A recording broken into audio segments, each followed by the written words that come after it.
We're joined by Investec Asset Management's Thanos Papasavvas. Thank you very much indeed for speaking to us. So how is this lack of cooperation, friction between the world's largest economies when it comes to currencies going to impact financial markets at the end of the day?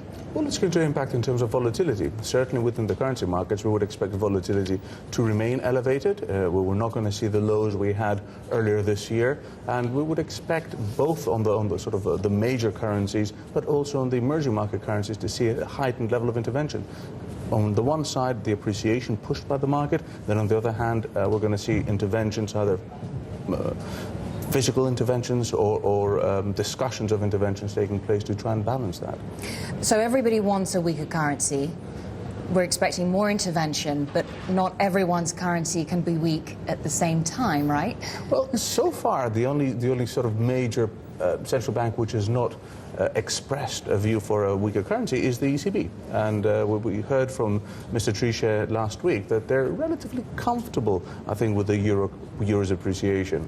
Clearly, they're in favor of the US dollar's outlook in terms of Fed saying we believe in a strong dollar policy, but the euro is not damaging in any way so far the European economy, as long as the currency is appreciating in line with Asia, the major exporting area. But will the ECB stick to that view in the event of there being further QE in the US? There is more speculation, ongoing speculation about this. Many people are saying it's already being priced into the markets, the impact that that's going to have on the dollar, then driving up the euro. Will there come a point where the ECB is a little uncomfortable? Very good question. I think that if we look at the fair value of the euro, we believe it's around 135.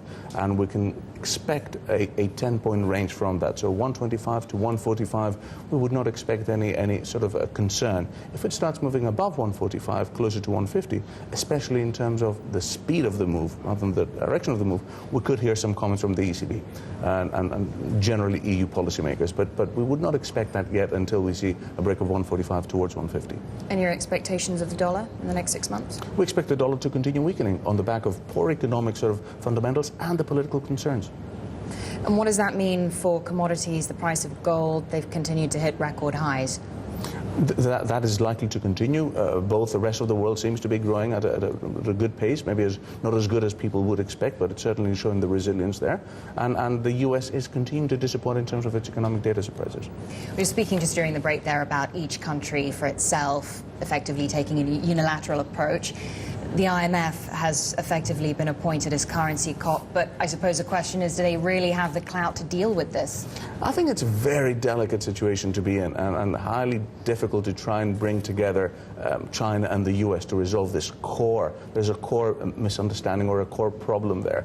On the one hand, we've got China, which needs to urbanize and get its economy to get in terms with a gradual appreciation. And on the other hand, the US, which is trying to pull every lever it can in order to recover the economy. Easy monetary policy, easy fiscal policy, and a cheap currency. And it will be quite difficult for that to be resolved in any time soon. Thanos Papasavvas, Head of Currency Management at Investec Asset Management, thank you so much for coming in. Good to talk to you.